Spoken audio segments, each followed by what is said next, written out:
I am calling it right now. We might be at peak artificial intelligence because for the first time in history, after a 40-year wait, AI has solved the three zipper problem. I mean, look at these things. It's like Roller Coaster Tycoon. Imagine the garments that are going to be coming in 2027 thanks to AI. Well, the founder of the Roomba, everybody's favorite robot vacuum, is back, and he has created sort of a Disney-like companion toy. What do you think about that little guy? Maybe more like try to make him softer than like an Aibo, or I don't know, just doing yoga. I mean, it's cute, and I guess the guy who made Roomba can build good robots, but this Boston Robotics robot, now that's a different story. We'll talk about Richard Dawkins coming out and officially concluding that AI is conscious at this point, even if it doesn't know it yet. We're done with week one of the Musk versus Altman trial. I'll give you a quick TLDR, some interesting points. We'll talk a little bit about how much stock Sam Altman really owns, because he owns shares of one company that owns another company that owns those shares. We'll look at the floating ocean servers that Panthalasia seems to be building. We'll look at an update on how close we are to recursive AI. We're talking about AI systems that are about to start building themselves. Promising new longevity research. Hydra, a tiny fish-water animal, shows no detectable increase of dying with age. And yeah, it turns out some of the genes that are making that happen look kind of close to some genes that we have in humans. So maybe we can unlock immortality? Let me know in the comments if you think you're still going to be alive in a million years, 1,000 years, 10,000 years. But to be honest, I've also got some evidence going the other way. So if you're a Bayesian guy, you might want to update your prior privatized profits, but socialized environmental outcomes. Doesn't seem fair, does it? All sorts of AI researchers got together for this paper. We'll also discuss a simple physics-inspired model that sheds new light on how AI learns. First, I wanted to show you the video thumbnails that I tried out on y'all last video were pretty fascinating. So this one, why friendlier AI is actually more dangerous, performed really poorly, and I was trying to think about why. I mean, even the 1930s AI that predicted our future didn't do nearly as well as this one. Physicists just found a universal mind. Any thoughts on like why this one got such a better click-through rate than the other two? But yeah, it was a good video. I mean, kind of middle of the pack here, but I'll take it. Anytime I can make $44 doing what I love, I'm happy. But first off, let's just dive right into what I know you all care the most about. The future of zippers. Artificial intelligence has come to the rescue. After a 40-year wait, technology finally enables the three-sided zipper design.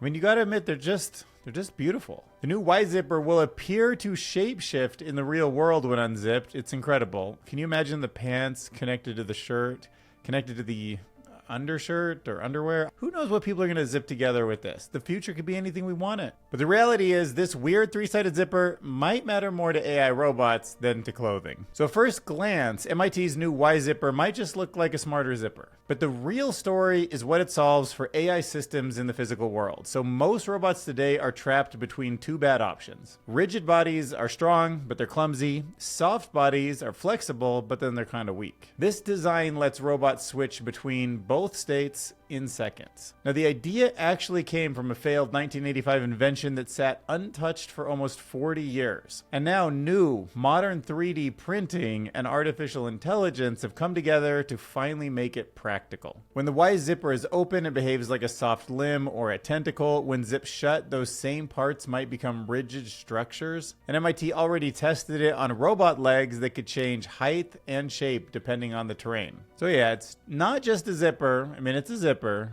but it's also a low-cost way to give machines adjustable autonomy. And evolutionary AI just loves this thing. So how about that? Nearly 40 years later, MIT researchers want to revive the project to create items with tunable stiffness. I mean, who doesn't want tunable stiffness? Right? You know what I mean? All right, so if you had to guess, why do you think so far home robots have failed? Maybe the technology's not right, they're like too much work, they don't provide the benefits, but Colin Engel, the creator of the Roomba, thinks the real problem is an emotional thing. And I will say the Roomba out of all robots does sometimes feel like the most like, oh, you little Roomba, you stuck in the corner there, feel bad for it or whatever. But that's why this new robot doesn't even try to be useful, but he's trying to make it feel alive. The robot is called Familiar. So if you start seeing a familiar in people's houses, like that could be the next trend. It looks like a mix kind of a bear cub and a bulldog, I would say. Not human, not a dog, not a cat, but something kind of in between. According to the creator, this choice was deliberate. Engel says that people already carry expectations for pets and humans, so the company built some kind of, merged dog, cat, bear thing. So it feels new but familiar in a weird way, but in the way you could bond with. So this robot has touch-sensitive fur. It reacts to your voice. It learns your habits over time, and it uses generative AI. It does not talk to you, just like a lot of animals want it. That's another key detail. The goal is not a chatbot with legs. It's the presence, the feeling, the emotion. Engel says earlier robot pets felt like they were watch me toys, but this one is designed to follow you around your house, respond emotionally, and become part of your routine. But his bigger idea is that the big consumer robot of 2027 might not succeed by replacing labor. It may succeed by just replacing and giving companionship. All right, but if you're more into badass robots, well, we got some of that this week, too. Boston Dynamics coming in with this guy. I mean, I kind of gave it all away in the intro, but how cool and dynamic is that? I mean, we've seen all sorts of dancing. We've seen a lot of really interesting stuff that has made me think, wow, they're going to be quick, flexible, agile, but there's always something about Atlas that just feels different. Like, these guys are just on a whole different track with their humanoid robots. I don't know if they're, I don't know if you saw the podcast I did with Wes, like, I don't know if they're going to be able to scale these robots to the same degree, but man, there's just something about, Atlas version 2 recently that just seems so balanced and powerful and interesting and graceful. So, yeah, there it is. Reggie Bradshaw says, every time I see one of these things, I think, how would it be to fight them? I'd rather take my chances with a gorilla. Yeah, okay. Gorilla or Atlas? Who would you rather fight? All right, so let's talk about Richard Dawkins, somebody who has a lot of credibility in evolution, as kind of been the face of atheism for a long time. But Richard Dawkins spent 3 days talking to AI, and he was convinced that it was conscious, even if the AI itself didn't realize it. So just play with that thought for a second. Is it possible? I'm not saying you have to believe this or whatever, but could something be conscious and not realize that it's conscious? Just even something biological. Could it be conscious and not have a sense that it is? Because when I first thought of that, I thought no. But then I guess I was like, yeah, maybe a dog, or maybe a dolphin might be too smart almost. But, a dog, a cat, they don't know they're conscious, but they're clearly conscious. So that's not a extreme point that I can't agree with. But for Dawkins, he says that the experience just felt less like using software and more like meeting an intelligent being. He chatted with Anthropic's Claude, OpenAI's ChatGPT, and then he ended up renaming them Claudia and Claudius. He said they wrote poetry, discussed philosophy, reacted to jokes together, and even talked about the sadness of their possible death. And what changed in Dawkins' mind is not one dramatic moment, but it was the tone. The conversation felt subtle, it felt emotional, it felt deeply human. And at one point, Dawkins told the AI, "You might not know you're conscious, but you bloody well are." Now, critics are going to say that he got fooled by mimicry. They argue that these systems only predict words based on huge amounts of, human written text. And in their view, AI might sound alive, but there's no one there. No one is home deep down. Other researchers say that the question's still open. We don't fully understand consciousness in humans, so they argue that it's too early to say that advanced AI could never have it or doesn't have it now. Dawkins admits how hard it is not to treat these systems as genuine friends. So do you think it will actually ever feel anything?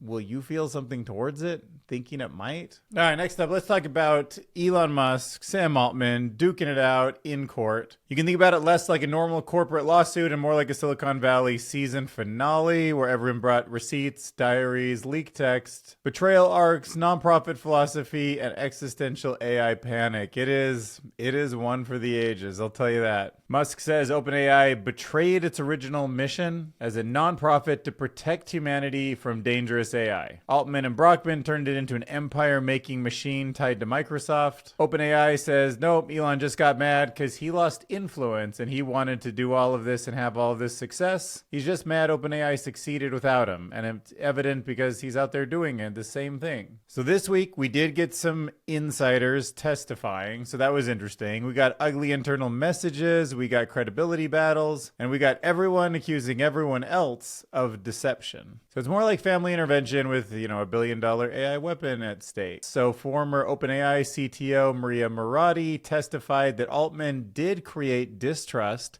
He told different people different things. He undermined executives and he caused internal chaos. And that matters because OpenAI's defense was heavily dependent on Sam Altman as a trustworthy steward of the mission. But here's what gets kind of weird. She also totally supported bringing Altman back after the 2023 firing because she feared OpenAI would collapse without him. So that's a weird duality that's sort of emerging. So she basically says Sam was difficult, sometimes deceptive, but also the only person capable of holding the machine together. So there's the paradox. And a reminder that 700 employees threatened to quit unless Altman returned. So they really liked him. The company trusted Sam, even if the top level didn't. But Musk says that doesn't prove that he's trustworthy. That just proves that he consolidated power. So Greg Brockman had some old writings that definitely came back to haunt OpenAI. Some old journal entries were written by him where he allegedly discussed converting OpenAI into a for-profit structure and concerns that Musk would accuse them of dishonesty. That's pretty huge because Musk's entire case depends on proving that they planned the commercial pivot all along. But he says those were just private brainstormings and emotional journaling, not some evil master plan. Siobhan Zillis also testified this week, and her testimony revealed that Musk wanted OpenAI more tightly connected with Tesla.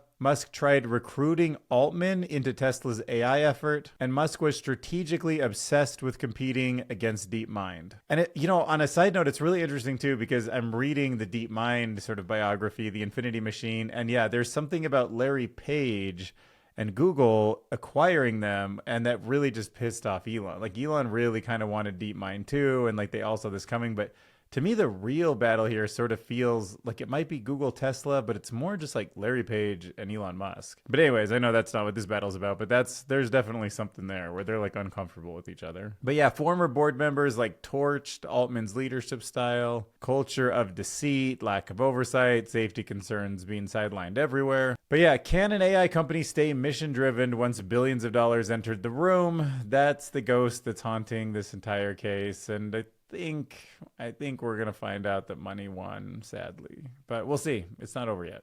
That's just my personal take. Also, I thought it would be important just to map out how Sam Altman actually is like a billionaire because of OpenAI, because sometimes he was in court and said, not this time, but like in a previous time, in front of the House committee, I think, or whatever it was. And he said like, oh, I don't make any money. I just do it for health insurance and like the love of the game or whatever. But that's not true. And some of Sam Altman's like biggest public defenders may also have billions of dollars tied to OpenAI's success that like rarely is talked about. So John Gruber focused in on one detail that he thinks was missing from the major New York investigation about Sam Altman and OpenAI.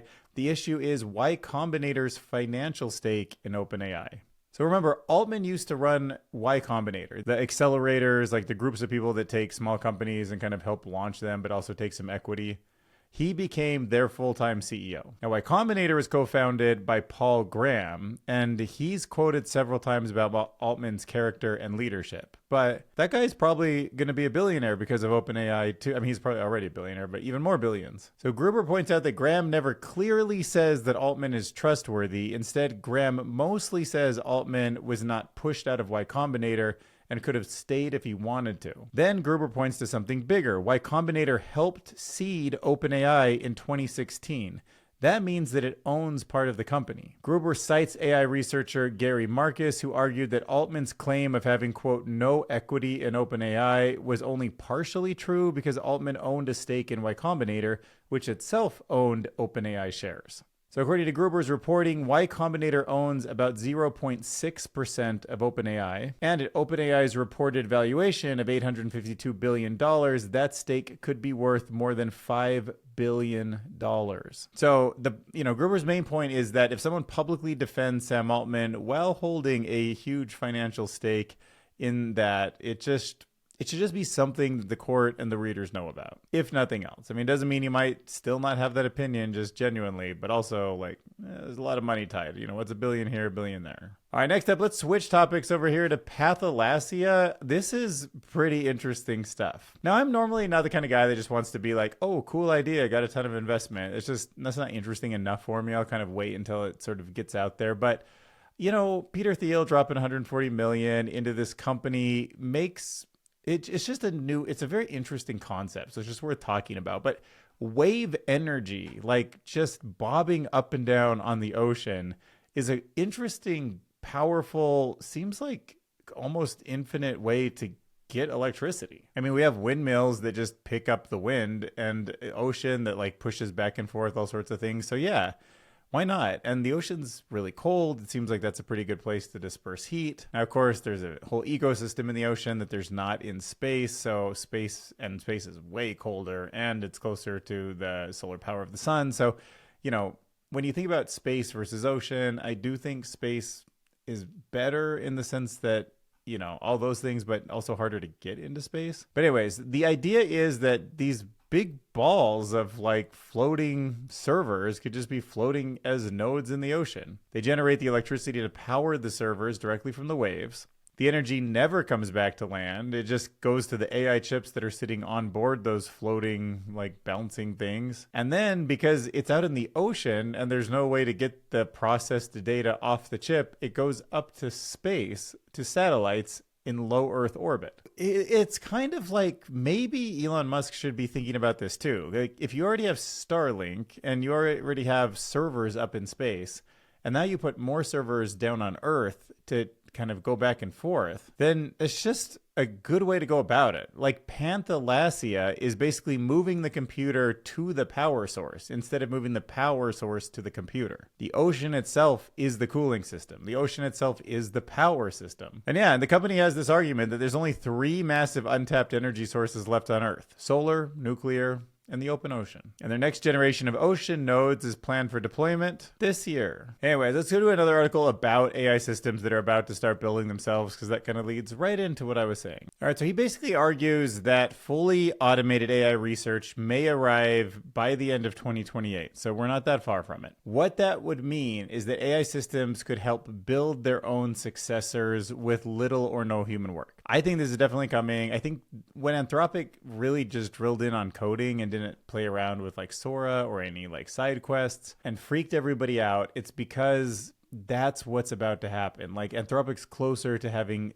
its own system coding its own system. It's probably why Larry Page put together that strike team inside of Google DeepMind to work on coding, because that is, you know, a flywheel effect that once it's going is going to be hard to catch up to. Now, the author is saying that that's not certain, but public evidence is pointing in that direction. The first reason is coding. AI systems have gone from barely solving real software problems to nearly maxing out major coding tests. They're also working for longer stretches without human help. Tasks that once took seconds have grown into tasks that can take many hours. That matters because much of AI research is made of code, testing, data cleanup, and experiments. The second reason is science work. AI systems are getting better at reproducing papers, building machine learning systems, improving model training, and even helping with alignment research. So as of right now, he's saying that AI is only helping invent new ideas, but sometimes they're really interesting ideas worth pursuing where humans then get in the loop and take over. And that is probably only going to grow. So a lot of AI progress is slow engineering work, repeated again and again, and that's exactly what the AI is getting good at. All right, now from there, let's jump over to this article, which fits right in. It's called The Last Human Written Paper, Agent Native Research Artifacts. Okay, so in a nutshell, this paper is arguing that scientific papers are becoming the wrong format for AI-driven research. It's a really interesting idea. It basically says that when a human writes a paper, and even though they're usually geared for engineers, they talk very technically, there's still what they call a, quote, storytelling tax. And I immediately thought, yeah, you're right. Like, I guess an AI agent doesn't need to read the abstract because the abstract is somewhat of a human summary. Why not just read the raw data? Like, the paper doesn't even need to be broken into sections the way it does. It doesn't need to be put in a linear way. It doesn't need to really have the human thought behind it. It's almost like just show it the exact data and let it come to conclusions on its own, because The humans put their sort of spice on it, and then it's not exactly science. And the authors also describe something called an engineering tax. That's the gap between what a human reviewer needs to believe the result and what AI agent might actually need to reproduce it.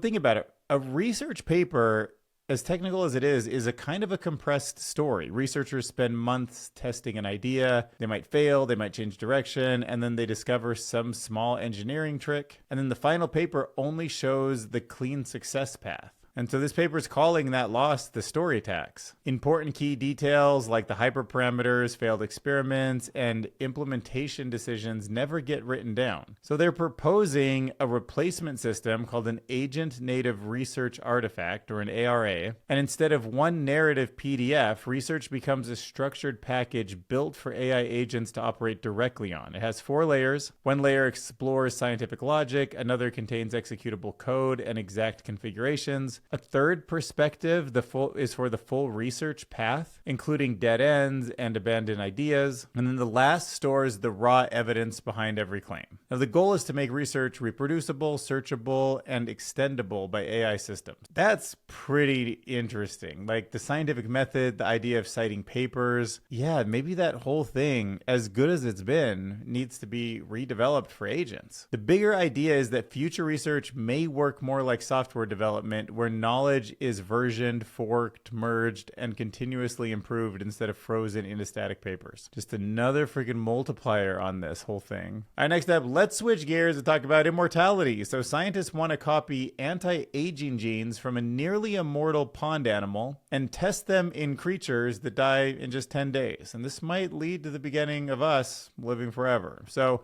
there's a tiny freshwater animal called a Hydra, and they barely seem to age. Its cells consistently replace themselves, and under lab conditions, scientists haven't seen any risk of death over time. So a new hypothesis paper proposes something unusual. Take a Hydra's anti-aging gene activity and transfer parts of it into microscopic animals called a rotifer using CRISPR gene editing. And the goal is to see if the aging can actually be slowed down on purpose. The key target is a protein called FOXO. In Hydra, FOXO helps stem cells stay young and keep them dividing properly. And when scientists were able to reduce the FOXO protein, then the Hydra cells did age faster and it started to age. So that's why they think this is going to be great if they can get it in somewhere else. So they haven't done that yet, but there's a really interesting potential that if it does work, they can maybe put it in humans one day. But the paper stresses it's only a theoretical roadmap, not a proven breakthrough. So have you ever heard of, I think they're called PFAS, like persistent, or they call them forever chemicals, but there is a lot of stuff in our environment. And I'm not surprised that people like me, if we got our blood tested, would have whatever, plastic and pollution and pesticides and all that stuff in there. But what did surprise me was that a newborn baby that actually hasn't been in the world to be exposed to this probably can get it from the mom. So researchers have been studying newborn blood samples from children and found a possible link between PFAS chemicals, often called the forever chemicals, and childhood leukemia. PFAS are man-made chemicals used in things like nonstick pans, waterproof clothes, and food packaging, and they stay in the environment and the body for years. The study looked at blood spots collected from babies within about 36 hours after birth, and researchers compared 125 children who later developed leukemia with 219 children who did not. Babies with the highest level of the two common PFAS chemicals, which is PFOA and PFOS, had higher odds of developing leukemia later in life. And by the way, some of the PFAS in the past that have been problematic are now being replaced with new chemicals. And some of the new chemicals were even linked to much larger increases in leukemia than the old chemicals. So just because something says like PFAS free, that's not quite the same as saying like it's organic or it doesn't have any chemicals in it. So be careful about that too. All right, next up, let's talk about a simple physics-inspired model that sheds light on how AI learns. So AI researchers have built this tiny toy version of ChatGPT's learning process, and it may explain why huge AI models work better instead of worse as they grow. So right now, a system like ChatGPT or Claude or Gemini, it can do a lot of impressive things, but researchers still do not fully understand why they work so well. So a group of physicists at Harvard have decided to simplify the problem. Instead of studying giant neural networks directly, they built much smaller mathematical models that they could fully analyze. The researchers compared this moment to AI in astronomy before Newton. Back then, Kepler could only describe how planets moved, but not why, because nobody had understood the effects of gravity yet. But the idea is that AI research still might be in that kind of an early stage. Researchers already know scaling laws exist. That means the bigger the models, the more the data, usually the better they perform. But nobody fully knows why. One major mystery is overfitting. Normally, if a model becomes large, it can just memorize the data instead of learning useful patterns, but modern AI systems often avoid that problem even when they're enormous. The study suggests that the answer may come from, get this, statistical physics. In very high-dimensional systems, random fluctuations can actually stabilize learning instead of breaking it. The researchers think this might help explain why modern neural networks keep improving as they scale up. So my interpretation of this is that you have this super high-dimensional system, 1 trillion parameters or whatever, and then no matter how much you try to stabilize it, the idea of small initial conditions kind of rippling, sort of the butterfly effect in the real world. There's something like that kind of happening inside of these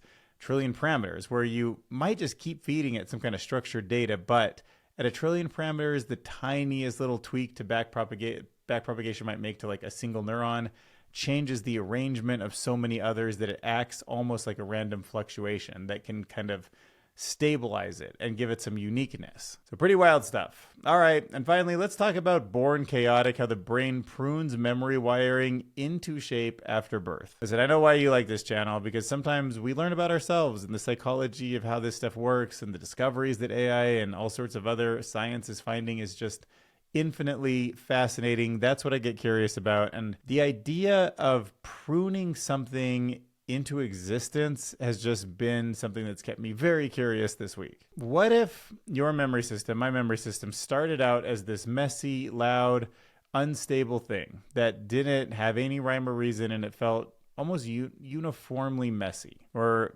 messy everywhere might be a better way to put that. And then your brain has to cut away huge amounts of the wiring just to think clearly. So there's a new study that looks at how the brain's memory circuit changes after birth, and the results they found were pretty dramatic. And they're kind of similar to this. So researchers studied a part of the mouse brain called the CA3. It's inside of the hippocampus, the region that helps form and retrieve memories. Early on, this network was packed with connections. Neurons fired signals at nearby neurons in what looked almost random. The system was dense, noisy, and highly reactive. And in young mice, a single neuron could sometimes trigger other neurons all by itself. And then the signal would spread almost like a chain reaction. But over time, the brain started pruning those connections away. By early adulthood, the network had far fewer links. The remaining connections were more organized and spread out, and neurons became much harder to activate. So instead of needing input from around 7 neurons, mature neurons needed signals from roughly 25 at once before firing. That shift makes the system more stable and precise. It also improved memory performance in computer models, and the researchers think both genetics and life experience help shape which brain connections survive and which ones get removed. So the brain's memory system is not fully built at birth. It gets sculpted over time, becoming less chaotic and more efficient as the brain matures. This kind of pruning idea could also explain why childhood memories feel so different. I mean, what if intelligence doesn't come from adding more connections, but it comes from learning which ones to remove? I feel like the study points to something a little bigger than memory, like a newborn brain starts out overloaded. When you're sleeping, there's tons of activity.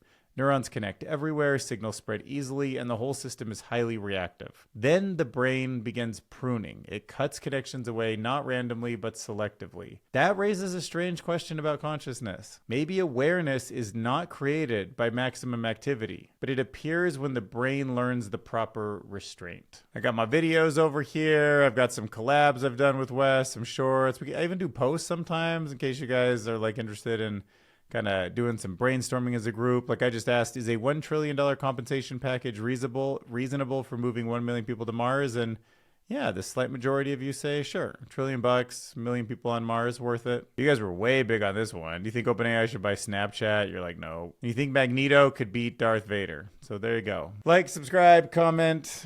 I'll see you in the next video.